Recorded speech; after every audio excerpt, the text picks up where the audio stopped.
Ilikuwa ni Ramadhani ya mwaka wa 8 Hijria. Jua la jangwani lilichomoza taratibu juu ya milima ya Makka, mji uliokuwa na historia ndefu ya ibada na pia maumivu.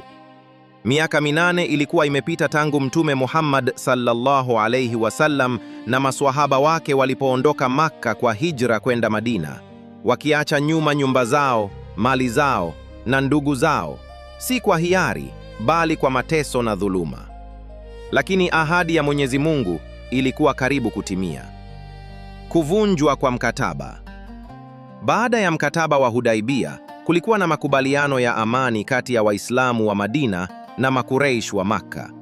Hata hivyo, washirika wa Makureish waliwashambulia washirika wa Waislamu usiku, wakavunja makubaliano yale. Habari zilipomfikia Mtume sallallahu alayhi wasallam, alitambua kuwa muda wa kurejesha haki ulikuwa umefika. Lakini hakutangaza vita kwa hasira. Hakutaka umwagaji damu. Aliandaa jeshi kwa siri, jeshi kubwa kuliko yote kuwahi kuonekana katika Uarabuni wakati huo. Takriban askari 10,000 walijipanga kwa utulivu, wakiwa wamefungamana kwa imani na nidhamu. Walipokaribia Makka, Mtume sallallahu alayhi wasallam aliamuru kila kikosi kuwasha moto. Mioto 1000 zilimulika usiku wa jangwani, zikitoa picha ya nguvu isiyo na kifani. Ndani ya Makka, Makureish walitetemeka kwa hofu. Walitambua kuwa hawakuwa na nguvu ya kupambana na jeshi hilo. Baadhi yao walikuja kuomba amani. Mtume sallallahu alayhi wasallam aliwahakikishia usalama. Yeyote atakayebaki nyumbani kwake yuko salama. Yeyote atakayeingia katika Al-Kaaba yuko salama. Haikuwa kauli ya mshindi mwenye kiburi. Ilikuwa sauti ya kiongozi mwenye rehema. Asubuhi ya tarehe 20 Ramadhani, jeshi la Waislamu liliingia Makka kutoka pande tofauti ili kuzuia mapigano. Mtume Muhammad sallallahu alayhi wasallam aliingia akiwa ameinamisha kichwa chake kwa unyenyekevu mkubwa, kiasi kwamba ndevu zake karibu ziguse mgongo wa ngamia wake. Hakukuwa na shangwe za kiburi. Hakukuwa na maneno ya kujivuna. Ilikuwa ni shukrani kwa Mwenyezi Mungu.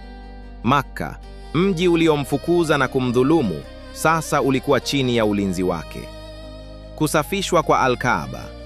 Mtume sallallahu alayhi wasallam alielekea Al-Kaaba, nyumba takatifu iliyojengwa na Nabii Ibrahim kwa ajili ya kumwabudu Mungu mmoja.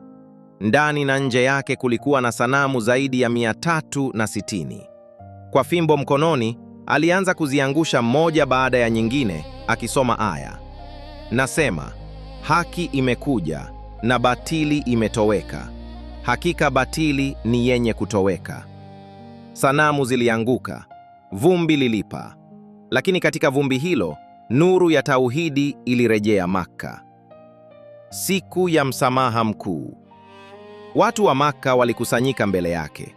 Walikumbuka mateso waliompa, walivyomdhihaki, walivyomtesa, walivyopanga kumuua. Walitarajia kisasi. Mtume sallallahu alayhi wasallam aliwauliza kwa utulivu, "Mnadhani nitawatendeaje leo?"